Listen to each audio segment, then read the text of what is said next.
If that sounds like a short description, that's because it is. Creamy Mami is a light-on story, and unlike modern anime, there's no huge plot going on with evil villains to fight. Most of the episodes of the show are fairly normal, and they range from slice-of-life stories to Creamy Mami saving Japan from Godzilla. The show doesn't take itself too seriously, and neither should you. Much like Cypher, this series also got a couple of music videos, and MTV was at the height of its popularity at the time, so this was a lot more common than you would think. It's distinctly 1980s from its floating neon triangles to its aesthetic ending theme. And just in case you were wondering what the name of the show is, her family runs a crepe business called the Creamy Crepe. That's where the name Creamy Mami comes from. Much like Minky Momo before her, Creamy Mami was an absolute media blitz from every single direction that you could think of. Except this time, they cranked all that up to 11 by pushing idol records like never before. Relatively unknown at the time, Takako Oda voiced the main character, sung all of her own songs, and her show did so well, she eventually released 26 albums. So yeah, this business plan worked out for pretty much everybody involved. She sold so many records that almost every show in this genre started copying what Creamy Mami did left and right, and you can see the influence that it had on modern anime even today. It even started to leak into live-action TV shows, and every once in a while you would have a show where an idol fights ninjas with rocket launchers just so they could sell more records. It got to a point where they started crossing over all of these magical girl shows for a number of OVAs just because there were so many of them, one of which has Pastel Yumi, Creamy Mami, Persia, and Magical Emmy the Magical Star all fighting a giant tentacle monster in outer space. You know, it's probably better that you don't look that one up, but I swear, it's 100% true. None of that was enough though. The people wanted more. It wasn't enough that they had Creamy Mami fight a tentacle monster on the f***ing moon. Or that she teamed up with Minky Momo and wrecked an entire city. Not even the Creamy Mami board game could sate their hunger for more episodes of this show. Even though the show ended up having over 50 episodes, the fans decided, to hell with all that, we'll just make our own damn anime, with blackjack and robots. So with nothing better to do, the fans drafted up a realistic, down-to-earth show that was completely off the wall and swarming with magic robots. Developed from the ground up as a series of fan comics, Pony Metal Yugaime, yes that is the name of the spin-off, was sold during fan conventions, and ended up being pretty popular as far as unofficial mecha spin-offs go. Each volume would be filled with fan letters, fan art, and stories about this crazy mecha version of a magical girl show that everybody at the time wishes was a real thing. They even started selling custom garage kits at conventions based on this spin-off. And just to catch you guys up, garage kits were unofficial resin statues that you would hand sculpt, oftentimes in your garage. And their popularity spread far and wide due to their ease of use and how cheap they were to make. They didn't always look all that good, but Pony Metal Yugaime was no exception. Now you would think turning an anime character into a robot was a once-in-a-lifetime thing, but Japanese anime fans were nuts. They did this all the time. Kenichi Sonoda, creator of Riding Bean, Golf Force, Wannabes, and numerous other anime that you're probably familiar with if you watch this channel, actually got his start in these exact same fan circles, and while he was doing all those anime, he designed a robot version of Lum from Urusei Yatsura on the side just because he felt like it. Of these shows, Creamy Mami is so well remembered that it actually has an official Twitter account, which is not something you would expect from a show that aired in 1983. The fans weren't done just making a fan comic and model kits though, not by a long shot, which brings us to the mystery of the day. Sometime in the last 10 years, a full 3-minute clip showed up on YouTube, basically out of nowhere, based on Creamy Mami's mecha spin-off. But unlike Doozy Bots, the American version of Gundam, where they wanted to turn a kid in a wheelchair into the only Gundam without any legs, this was never meant to be a TV show, and it was never meant to be a movie, and it was never meant to be an OVA for that matter. And with all that out of the way, what does that leave us with? What was this? What are we looking at? Most places say that this was a pitch for an unmade TV show, but when you think about that just like really hard for a few minutes, that really makes absolutely no sense. Let's start with the name for one. Pony Metal Yugaime. What does that even mean? What even is that? Well, anime fans in the 1980s actually made a t-shirt out of this mecha spin-off, and according to them, it stands for General Answeable Intelligent Machine. So she's kind of a robot. Kinda. In general. The anime Heavy Metal L-Gaim came out a few years prior, so they just changed the word heavy to pony, and then they swapped out one letter and they called it a day. Some people say that this is supposed to be a crossover between the two shows, but not even in the 1980s would somebody try to combine a mecha show with an unrelated magical girl show and then try to sell that idea to a rival company. The company Pierrot owned Creamy Mommy, and Sunrise owned L-Gaim, so if they tried, they would have been sued into the ground so fast their heads would spin. And I also think it's too well animated to be an 8mm fan short. Those were often done extremely cheaply, and most of them look like slideshows. They look straight out of Twinkle Nora Rock Me. And unlike the Daikon 3 shorts, it doesn't mention any anime convention anywhere in the short. So if it's too well made to be a fan short, and it wasn't made for some convention, and it definitely was not a pitch for an unproduced show, then what even is this? Why was this made? Well, I think I've got some pretty good ideas where this comes from and why it was put together.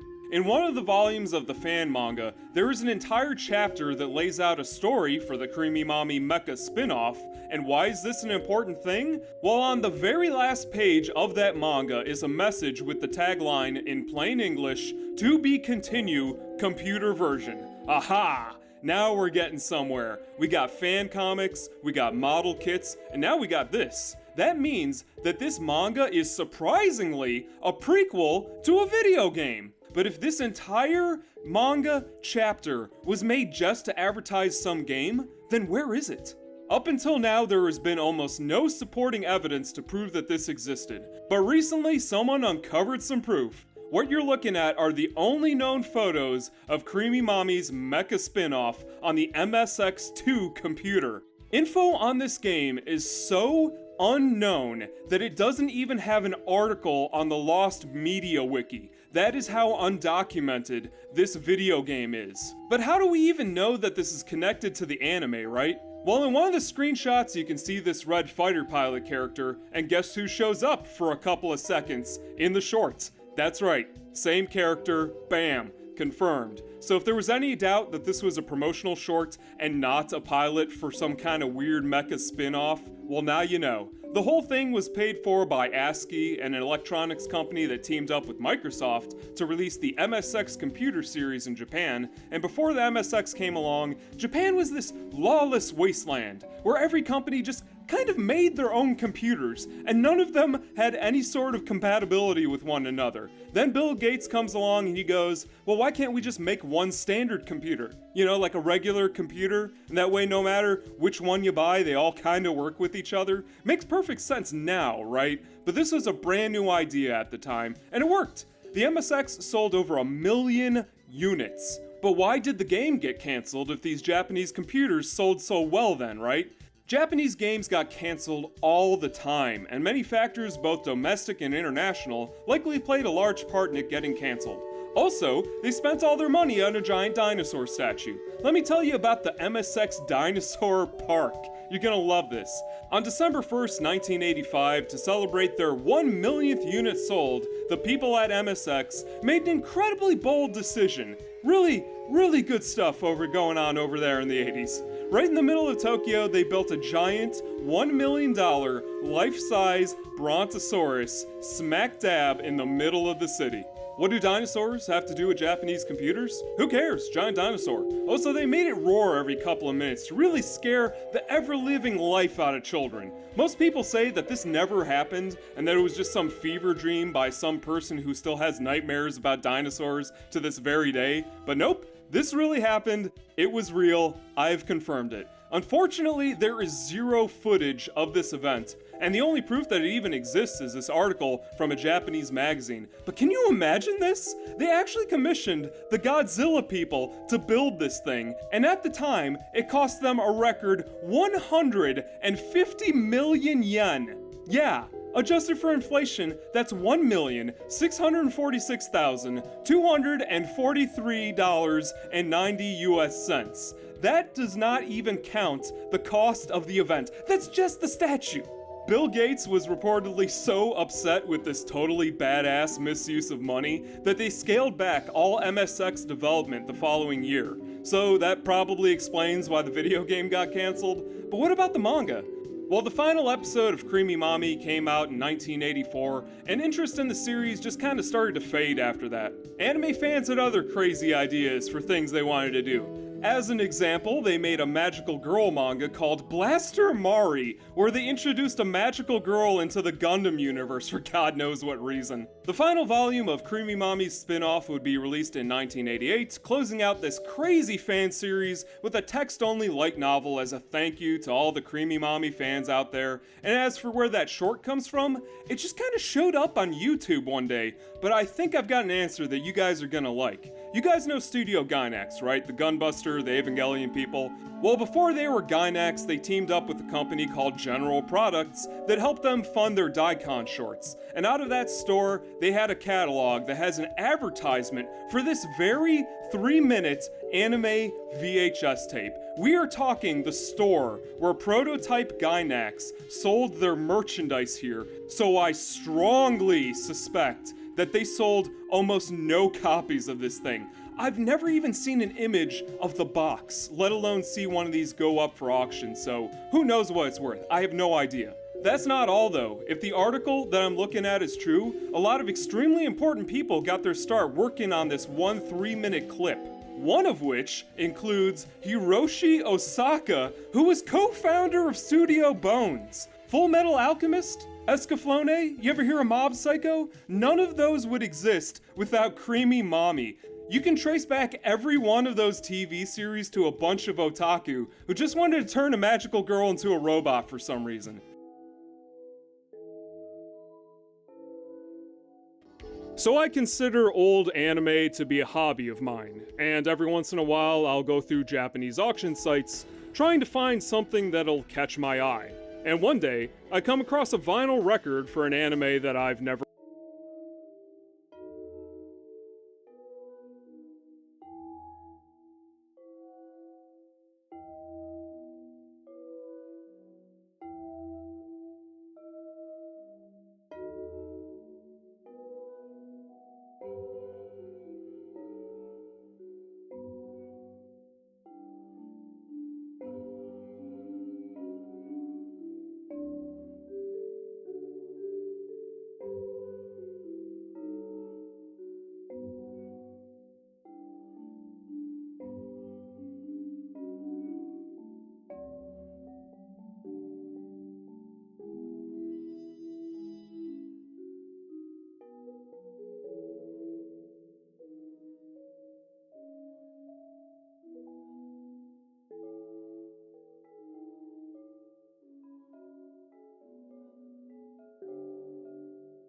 What we have here are two standard X-ray scanning machines that you might find somewhere like an airport, and we were able to get them each for $200.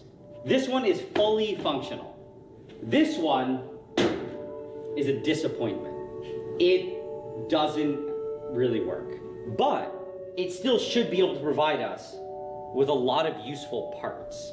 And I also kind of want to see what it's like on the inside.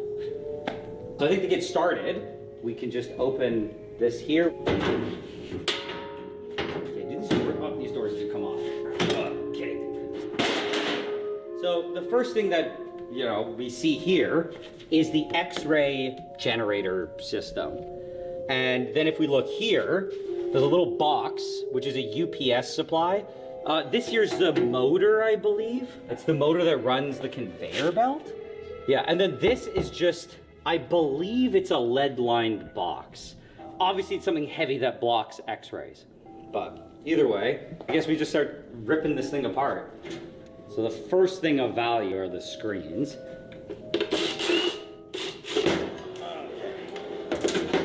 First screen. Okay, that's good. Okay, that's a good arm.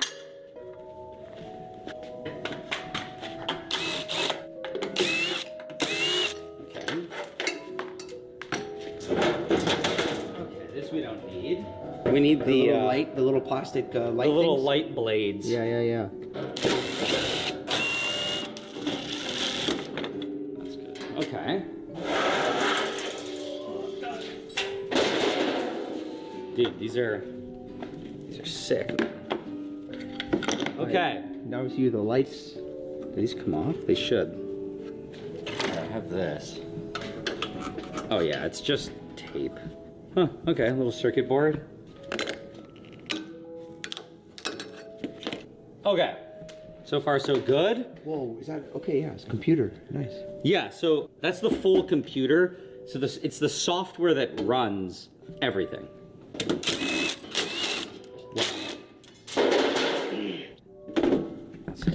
Can I open this? What is that? How do you take this drive out? Huh. Okay, well, we'll find out what it's connected to. Either way, this computer, very valuable. Take the doors off at the back. So much sheet metal. There we go. The other side. Okay, so the UPS supply is here. So this UPS supply, as far as I know, brand new, is like 600 bucks. Damn. So we're already doing pretty good here. Net positive. Big time. Look at that. The sticker's still on the front. Wow. Brand new almost. Yeah. Looks like it. Okay, we can go here. I think we can attack this panel here. Oof. Whoa. Okay. What is that? Is that tape? Oh, this is like lead. This is the lead. To appease all worries that anyone might have, I've got a Geiger counter. It would make literally no sense if this was producing X-rays without power, because then that would just be, I don't know, free energy. So let's see. No, it's nothing. That's so radioactive. Well, that's great news. Yeah, it would make no sense. Oh, it's got some mass to it. Oh my god. Oh, Wow. okay, so yeah, as far as I know, this is just a collimator. So the X-ray tube in there is just ripping X-rays, and then it basically concentrates the X-rays in a thin line. I could take this collimator thing off just for fun to see what's underneath. Here we go. Wow, that's very uneventful. Look in there. Do you see? Yeah. It's literally There's just nothing in there. metal plates, and the X-rays go out that little slit. And then what's in here? Nothing. Oh. Yeah, I don't really want to cut the tape, but I want to know, what does it look like on the inside? Yo, I have a genius idea. I actually have a genius idea. Let's put this through the X-ray machine. That's crazy. We can see inside. Let's do it. Okay, we can bring it over to here. Okay. Welcome to Windows HP. Windows 7? Yeah, this other one said Windows 8. Huh. Yeah, it's funny. It's actually emitting X-rays right now. I guess we could show as a random thing. So here. No, it has like, they're made to be virtually not detectable. Huh. But what is funny is if you come here, still nothing, right? Yeah. When you go behind these, which are shielded, which way is that? Yeah, here. Oh my gosh. So those little flaps are actually doing a lot. So let's go. Let's go. Okay, It's okay, gone. okay. You have to catch that, eh? Oh, no, okay. Oh, there. Oh, there we go. There. So that is where the X-rays are being made. So if you look at the box here, it's showing you that this part's leaded. Right. So, Keep. yeah. That's This is the keep. This is a keep. Giant X-ray source. Okay. So next part to take off. loose wires. Add that to the good pile. This box is pretty good. That's also a keep.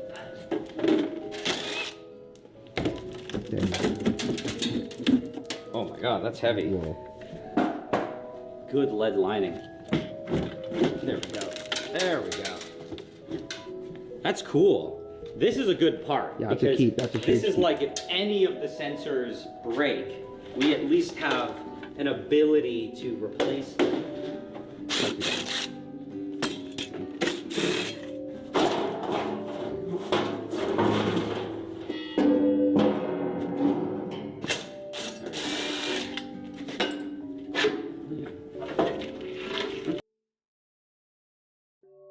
There we go.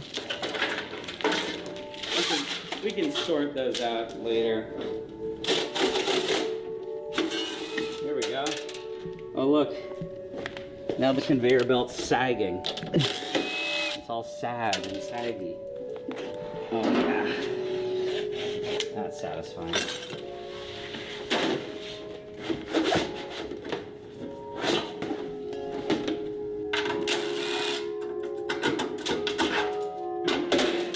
Oh my god.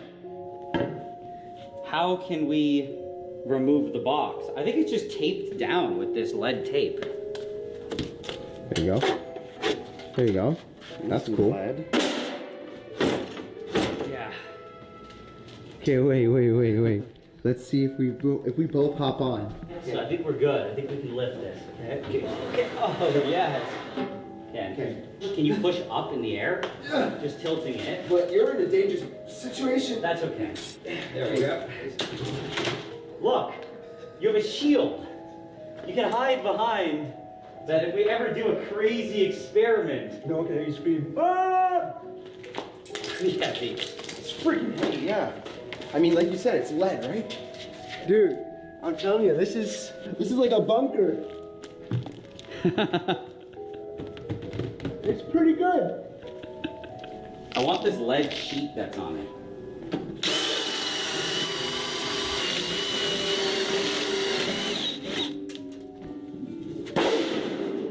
And here it is. They're beautiful lead. Oh my Dude, this god. is heavy.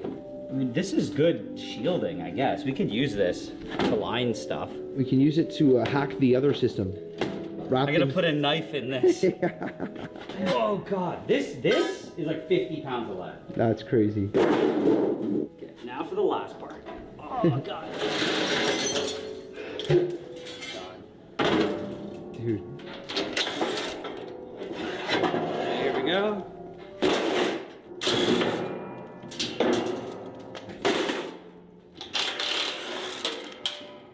Oh my god, that's heavy. We're done. Oh, that's a strong dolly. This could hold a lot of weight. And it's like, that's a good dolly. So, Yeah.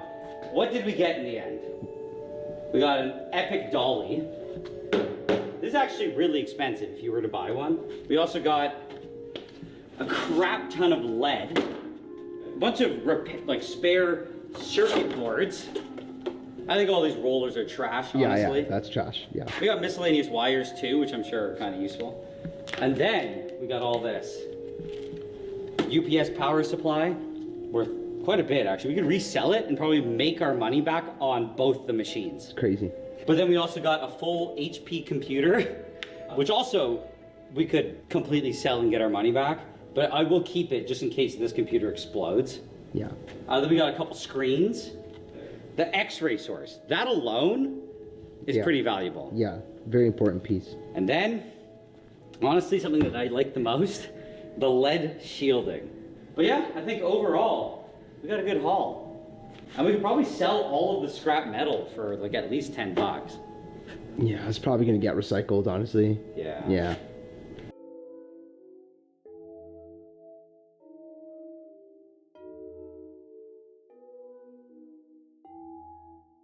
I love lasers. And this is why I'm very excited with what I have here inside of these boxes. So let's quickly open it up. And here we go. Boom. Yeah, this is a big laser, well, actually no, it's a little laser machine. It's a little laser machine, but it has big power. All right. Here. So here's the accessories. I guess here is the gun. Nice. And that's the main machine. Whoa, dude, it came nicely packed. Okay, so there it is. All right, what is it? This is a laser welder, cleaner, and cutter. Nice, nice. Yeah. So we have all the accessories here. I'll just quickly take it out. It's nicely boxed. We have some goggles. So these are good to keep my eyes alive when I use the machine, and so I don't fry them. So these are very important. I have a couple little spare focusing lenses. We don't need those now. And the power cable. And yeah, that's it for this one. Now we can open this second box, which isn't quite as exciting as unboxing this beautiful laser machine, but it's equally as important, I guess, because it comes with a good anti-laser helmet, more nozzles. We got a smock, some tubing, a little thing to hold to support this. Now at the bottom, we have one other very important thing, which is the wire feeder. Because you gotta feed in fresh metal wire as you weld, and yeah, I mean basically that. And I should also say that all of this stuff was sent to us for free by X Laser Lab, and this is the X1 Pro. And basically they kind of just sent it to us with very little instructions, and they just want us to mess around with it and see how we like it. And I'm curious to see how well it cleans, cuts, and welds, because it's supposed to be really easy, allegedly. But yeah, I think to get started, we just got to start plugging things in. Which one? Starting with which one? I'll start with the power one, because you got to start with the power. So just shove this one. I think this is the only hole that it fits in. Okay. Perfect. This needs to be attached. What is that, the ground? Yeah, so the grounding wire needs to be shoved in the back somewhere. Or is it the front? No, it's right back here. Nope, that's gas. Should I use the instructions? Probably. No, it's in the front. Okay. Here. Okay, so the grounding wire's in. And then we need to put this emergency stop. And you just shove it into the only socket that fits back here. So that's about it for just plugging in the random things that we already have here. But one other thing we need is this. A big old nitrogen tank. We'll just bring this here. And we have this tube here that we just have to shove in the back at the bottom. Just push it in there, and that's it. So now if I open this, we have nitrogen in here now, and everything hooked up. So that's pretty fast. But now we gotta set this up, which is the wire feeder. So there's only one other socket back here that's left. There, okay. Also, this plug here, the RS-232, it's supposed to allow you to control the laser externally. So you can trigger it, you can do other things. And from what I was reading, you should be able to turn this laser setup into a laser cutting CNC. You could set it up on a CNC table, and then by computer you could control it and have it move and cut shapes. And that's kind of actually one of the big reasons why I wanted this. Okay, so let's plug this in the back here. That's pretty good. This one has like a slit down it. We don't want that one there. This one is the one that goes in here.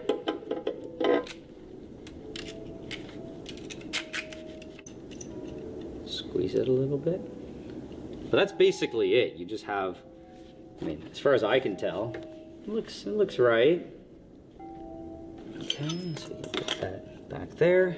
So I think quickly here, we just gotta swap these wheels out, because the wire I want to use is 0.9 centimeters, so it's a bit less than a millimeter. So I think this is the one you want to use.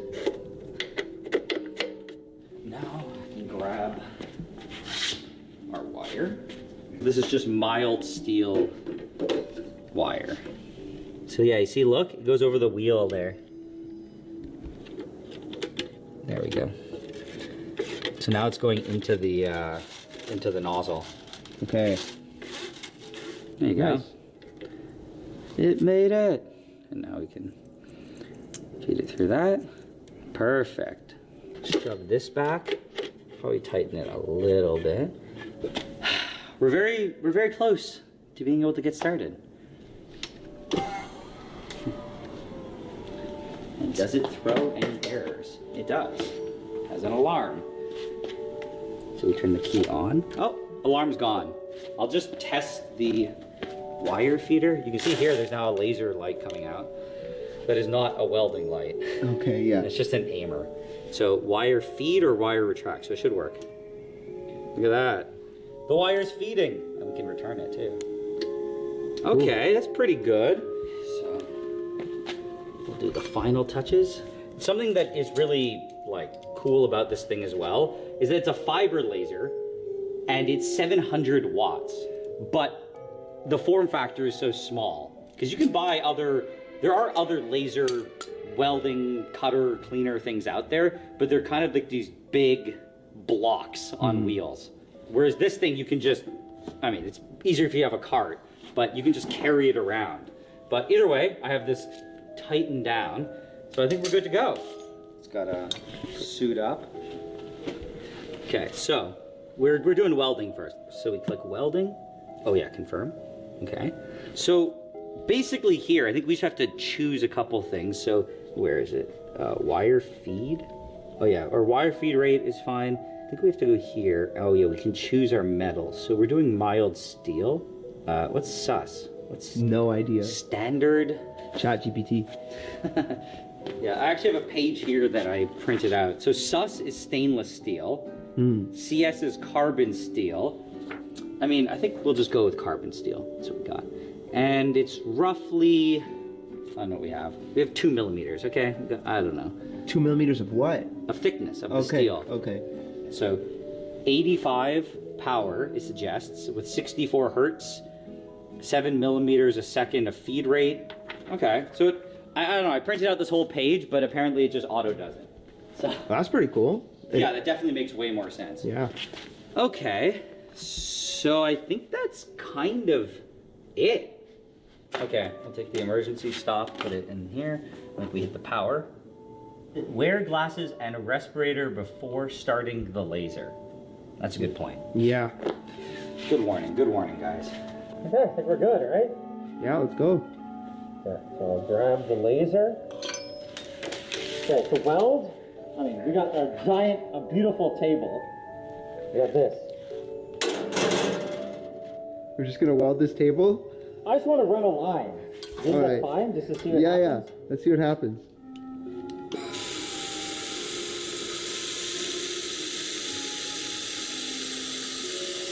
Oh my god. That's really clean. Oh my god. I just welded. Well, I don't think that's considered welding. Let's do it again.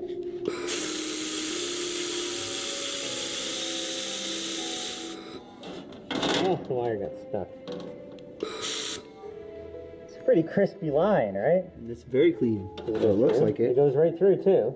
That's good. I want to test welding something though. We got to make a connection. So let's see. Can I connect that to that? Let's go.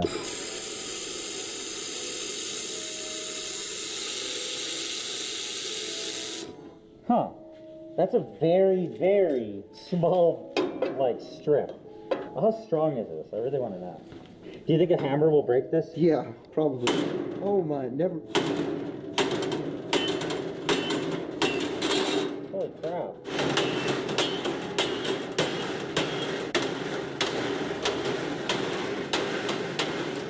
Okay, well. It's good. I'm not a specialist, but that's pretty strong. Holy. It did not break. I thought it was just gonna snap right off. That's pretty good. I did too. So now, the next test is a challenging one. Can we connect this to the table? So to do that, I think I'm gonna swap to the cleaning function. Cleaning. Okay. Okay. I think we just blast. Oh, well, There was a There's a bit of wire left. Oh my god. Yeah, that's why I have a respirator on. Whoa. The paint's burning. Oh yeah, I see it in the air. Oh, it's so bright. Okay. And then, just for good measure,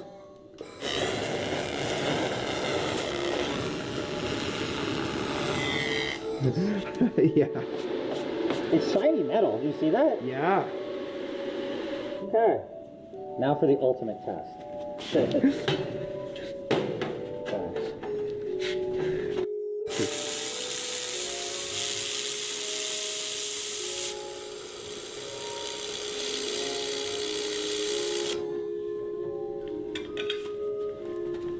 Oh, that's solid.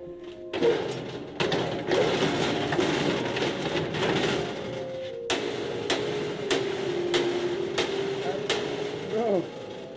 It's almost off. Actually, it's not. It's just peeling the sheet metal. Well, isn't there a cutting function on this thing? Yeah, you're right. We need to reclaim our piece. Boom, cutting. I'll just swap the nozzle here, which I believe, as far as I know, this is the cutting nozzle. Now, We should be able to use this to recover our plate.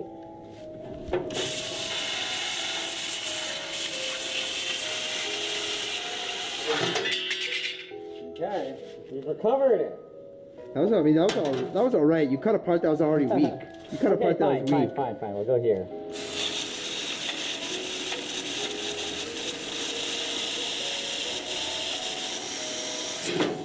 Well, it worked. Nice. I cut it. What else can we cut? I'm very, very glad you asked. I think we need to demolish this table. Is that too ambitious? Let's see.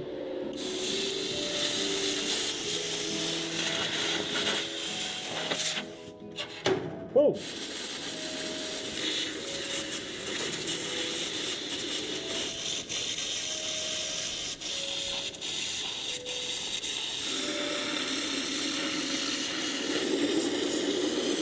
Alright, let's see. On two. It worked. Perfect. Obviously, I missed like a. Yeah. Well, like, it's pretty good. There you go. It's off. We have a win now. That's really not bad. Pretty I good. obviously did, some screw up here, but in some parts, it's a very clean cut. It's pretty good. On a CNC, this would be so useful. But even freehanding, it's pretty useful. Okay, well, we didn't quite demolish it, but we took a singular piece of sheet metal off of it. Well, we got a lot more to go. This would actually take so long. Yeah, I think we were a bit ambitious thinking we could chop this up into a bunch of small pieces. Think so? Oh. holy.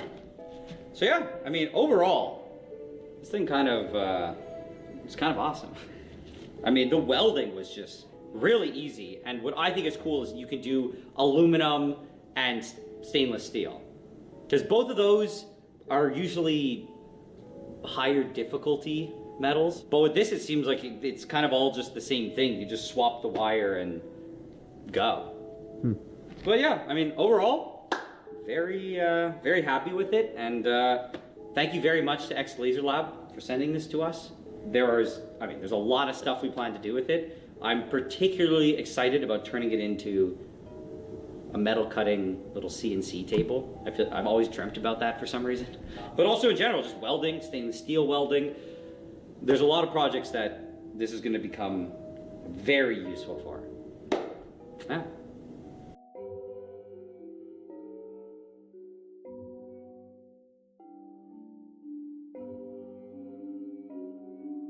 We are here with what was once the physical embodiment of all of our hopes and dreams. This represented what I believed was the future of Nile Red. But after a lot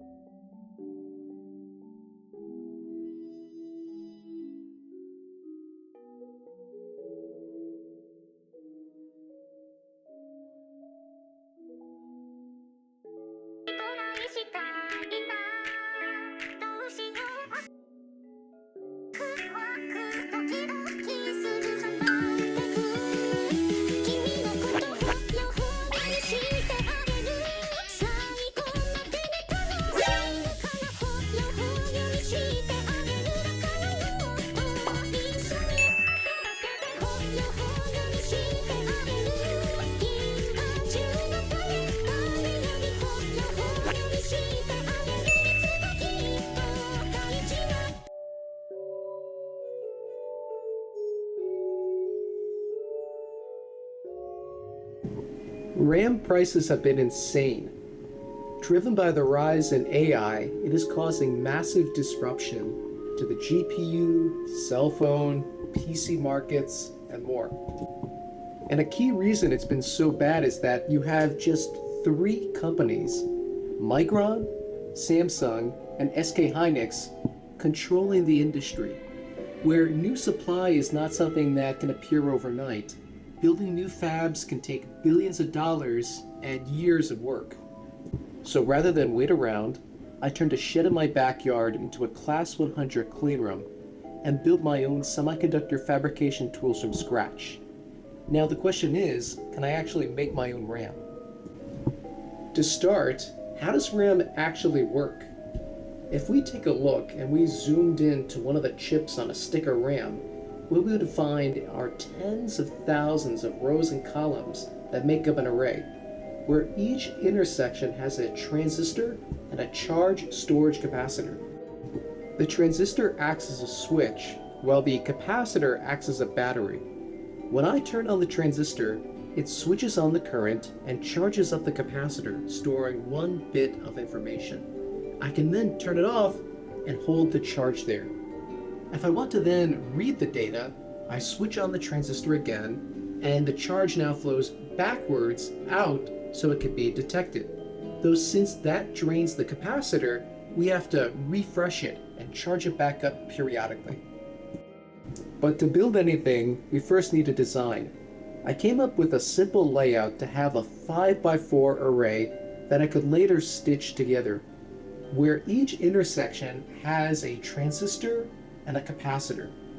I'm aiming for a small transistor, a gate length a bit less than 1 micron when finalized.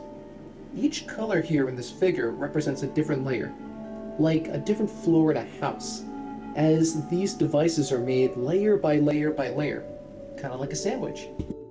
Silicon is the starting material for making RAM, where here I take a whole wafer and then cleave it down to smaller workable chips, where with a diamond scribe, silicon nicely cleaves along certain crystal planes, kind of like a box with a bunch of 90-degree angles. Now, after cleaving, there may be some debris on the wafer, so I use a solvent cleaning process with acetone and isopropanol alcohol. This is meant to remove some of the particles off of the surface, as well as being able to dissolve any organics that may exist there. It doesn't have to be perfect, because later on our next step, what we're going to do is we're going to convert the surface from silicon to glass anyways. The silicon chips are next loaded up into a furnace and heated to 1100 degrees Celsius or 2000 degrees Fahrenheit. We're talking volcanic lava temperatures, and this is in order to rust the silicon, effectively growing 3,300 angstroms of oxide or glass on the surface in order to mask and protect it, giving it this nice lime green color. With a layer of glass now on our silicon chips, it can be a little tricky in order to coat different materials, so I first apply lift-off resist. I coat that onto the surface. Now, this is normally meant, hence the name, for lifting off metal layers, but I find it actually works fantastic as an adhesion layer. This is then baked at 170 degrees Celsius for 5 minutes. Now, photoresist, or photosensitive patternable film, can be easily spin-coated and spun onto this adhesion layer. After coating, it's baked at 100 degrees Celsius for 2 minutes to remove some of the excess solvent. The photoresist uniformly forms a thin film on the silicon chips, which is a little bit thicker than 1 micron. Photoresist acts as a patternable masking layer. UV light is used in combination with the mask, where the mask only allows light to pass through designed openings and shine onto the photoresist, exposing it. The UV light generates a photoacid, which when you take the sample and put it in a developer solution, which is basic, the acid and base neutralize each other, generating a salt which is dissolved away. Basically, wherever you shine light, photoresist is now removed. So you have photoresist everywhere except for where the UV light illuminated. We use our first level from our design, where the mask blocks light everywhere except for where our design is. The microscope stepper system has objectives which then shrink this pattern down right to where our sample is going to be. The higher magnifications further shrink that design down until you can't make out the submicron features. We can see the design through the eyepieces and the camera, where custom software controls the focus and exposure. The areas exposed to UV light are developed with our robot friend for better uniformity, and ultimately removed, forming our patterned photoresist. Using the photoresist layer as a mask, the patterned areas are dry etched, where we selectively remove that glass layer to get back down to the silicon surface. With the etching step complete, we no longer need the photoresist mask. So the photoresist is stripped in heated DMSO. Weird enough, people actually take this as a form of medication, but the semiconductor industry actually uses it as a strong solvent to remove photoresistant LOR. So this leaves us with windows now in our 3,300 angstroms of oxide, or glass, on silicon. We did this as the oxide itself acts now as a high temperature mask for our next step, which involves forming the source and drain of our transistor. You can think of the source and drain as effectively the input and output terminals for our switch, where the gate, or switchy part, will be later formed in the middle. We accomplish this by introducing dopants into the material in these windows here, and that makes these regions highly conductive input-outputs. And this is by adding phosphorus into the silicon. So how in the world do we do that? How do we add phosphorus into the silicon? So there are a number of commercial products that do this. The industry also makes use of ion implantation, but that is ridiculously expensive and it's too large of a footprint for a shed. So Projects in Flight actually made a fantastic video on this, making phosphorus doped spin-on glass as opposed to buying it. I tested the solution first on a test piece, where the initial wafer is so resistive that a multimeter can't easily detect continuity. But on a treated sample, it is now highly conductive and kind of working towards degeneratively doped, a very high level of doping, which is perfect. Repeating this on our main chips, we can coat the phosphorus doped spin-on glass, and then we can proceed to bake it, where the temperature is ramped up slowly in order to drive out all the solvents, but not cause undue stress or cracking. It looks good, however, there were a handful of glass precipitates that can form during synthesis. While this shouldn't be an issue, and it's mostly cosmetic, next time the better thing to do is to filter it in order to remove any glass precipitates. I made a calculator in order to model effectively the depth of our phosphorus dopant profile. What's that going to look like? Because what we want is that we want effectively a more shallow profile for what we're aiming for. And to get that, what we're going to do is we're first going to anneal with the phosphorus doped spin-on glass at 1100 degrees Celsius for 5 minutes, strip the spin-on glass in hydrofluoric acid, and then do a drive-in anneal at 1000 degrees Celsius for 10 minutes. With the source and drain, the input-output electrical terminals for our switch, for our transistor, we can now focus on the switch aspect itself, the gate region of our transistor. LOR, liftoff resist, our makeshift adhesion layer, is then coated, because we still have glass on the surface, followed by our photoresist layer, again that patternable layer. We coat both of them again.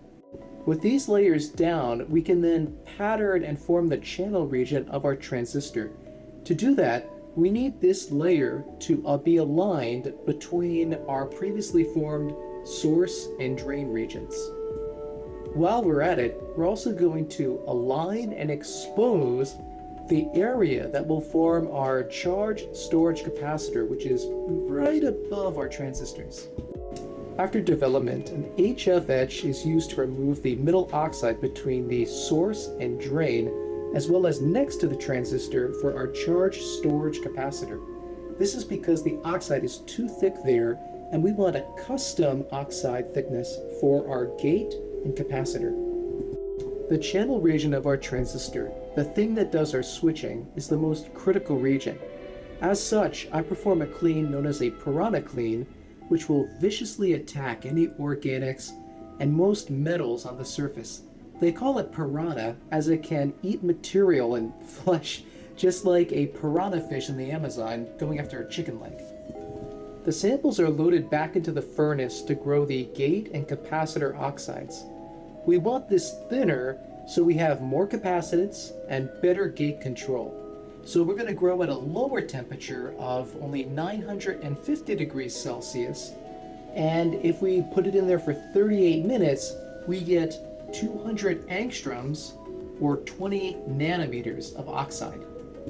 This is what the structure looks like now, where we have our gate and capacitor oxides grown again at 20 nanometers, where we still have thicker oxide outside of the device.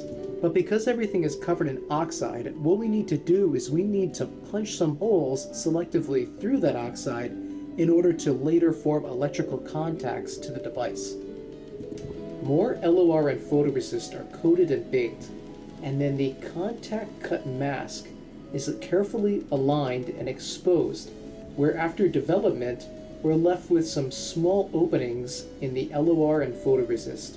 HF, or hydrofluoric acid, is again utilized where that can go into the photoresist and LOR openings in order to remove any glass on the silicon surface, thereby forming a nice pathway for electrical connection. For the final level in our device, we need to deposit metal to form the gate of our transistor, electrical contacts, as well as the capacitor itself. To do this, LOR and photoresist are coated and baked, and then we can align and expose the final mask level. Though this level is a bit different than our previous levels, where our previous levels were all focused on removing material. With this, what we're doing now is that we're using the photoresist openings that we have in order to treat them as a stencil combined with a metal deposition process. A good analogy for this is that if we wanted to paint something, such as a handicap sign over here, what we might do is that we might use a stencil, in this case a metal stencil, where we could deposit material by spray painting, for instance, and then when we remove our stencil, we're just left with the design where we want. Well, that's effectively what we're doing here at the nano scale with the pattern that we've created.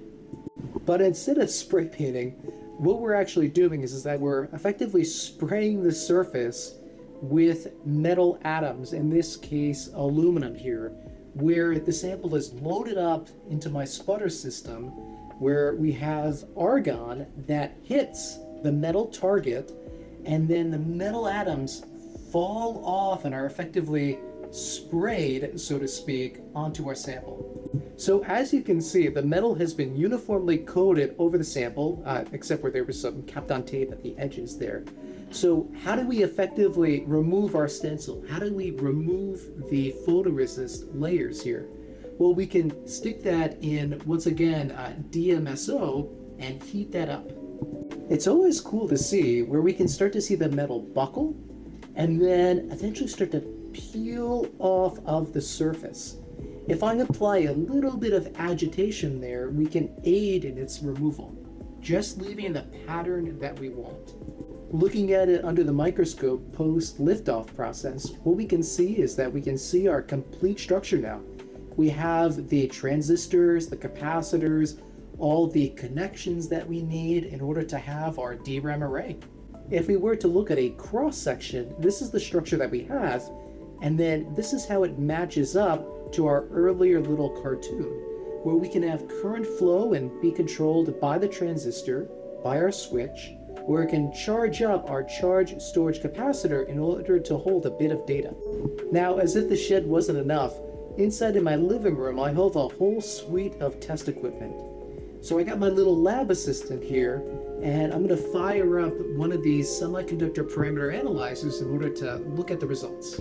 Because these devices are, of course, at the nano scale, you can't just attach regular wires easily to them. So for testing purposes, what I have set up here is that I have a number of these micro manipulators with some incredibly fine probe tips in order to feed electrical current and voltage into the device and then be able to read that out. When testing the transistor, or switch, I get the following results. Each line represents a different gate voltage, where I can have different levels of current or nearly no current depending on the gate voltage I apply. This acts like our switch, or more specifically, it can act like one of those dimmer switches, where as I turn and adjust, I can tune the level of output power. But for RAM, we can just settle for basic on-off operation. Normally though, in a transistor, current saturates. These lines stay flat. It doesn't shoot up at higher voltages. What we're seeing is a short channel effect known as punch-through. So because the source and drain are less than 1 micron away from each other, as we increase the voltage that we apply, they can effectively merge. And this leads to an increase in current and a loss of gate control. Now, this is fine as long as we operate our devices at lower voltages, but it certainly shows the challenges of scaling. So let's look at the other half of the equation, the charge storage capacitor that we have. So here I have a CV plotter, which is a very sensitive instrument for reading up the capacitance as I scan through and then vary the voltage across the capacitor. Because the capacitor will have a minimum and a maximum capacitance, of course, in which it can store. And that maximum capacitance I recorded as 12.3 picofarads, which is pretty close to the perfect ideal theoretical of a little bit less than 15 picofarads, which I had designed for. Looking at them together now as one individual DRAM cell, the transistor can very rapidly and quickly charge up our charge storage capacitor to 3 volts within a couple hundred nanoseconds, which is great. And then it'll hold that voltage on there, but it'll slightly bleed off over time, where we can only hold that charge on there for a little bit over 2 milliseconds before it's completely done for. We need to charge it back up, if not sooner. Commercial DRAM can hold its charge for greater than 64 milliseconds, so in this design it needs to be refreshed at a higher frequency. Okay, this is awesome. First time ever RAM has been made at home, but while you can store data on it, you can't run Doom on it quite yet. This is just a few cells to prove it can work. The next step is to take these cells, stitch them together in order to make a much larger array. Then we can hook it up to a PC. Stay tuned. Massive thanks to everyone subscribed on Patreon who helped support this work. Link below.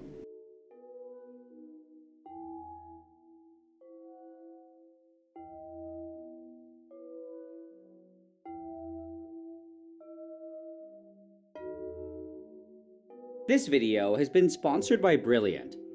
As far as I can remember, I've always been kind of fascinated by liquid nitrogen, which is just this weird, foggy liquid that's so cold that it can freeze things to the point that they can shatter. For whatever reason, I've also always wanted to be able to make it myself, just like how I'd seen it done on channels like Applied Science and Veritasium. And in early 2020, I actually ended up reaching out to Veritasium and buying the cryo cooler that he used in his video. I also eventually got it going, where the first thing that I did was make some liquid air, which was technically about 80% nitrogen and nearly just as cold as pure liquid nitrogen, and at the time, I felt that this was good enough. However, in 2023, as I started working on more and more projects that were going to require liquid nitrogen, like the entire air series that I'm planning, where I turn air into things like alcohol, gasoline, and even a bomb, I started thinking about making it again. More specifically, I started thinking, that it would be really cool if I could only use my own homemade liquid nitrogen for all of these projects and for all of my future projects in general, and I ended up getting really fixated on this idea. The only tricky part, though, was that for this idea to work, I would need to be able to quickly produce a lot of liquid nitrogen, which, unfortunately, wouldn't be possible with that cryo cooler that I had bought years ago. It also turned out that any commercially available system that was able to do this was shockingly expensive, where even on Alibaba, the lowest price that I was able to get for a cheap Chinese system was for $24,000, which was way more than I was ever willing to pay. Instead of just immediately giving up on this idea, though, I started thinking that it had to be possible to build one for cheaper.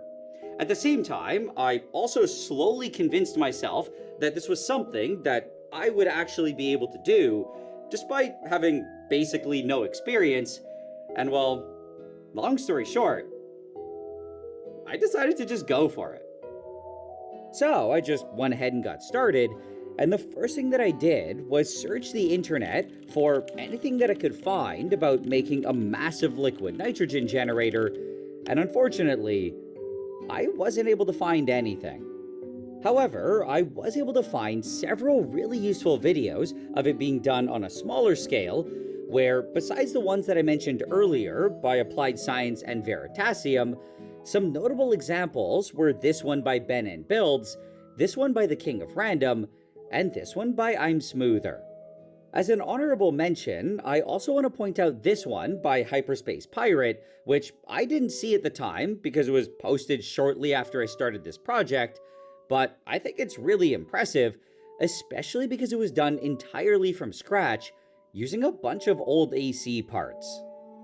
With that being said though, after seeing all of this, and after examining every commercially available liquid nitrogen making system that I could find, I was able to get a rough idea of what I had to do.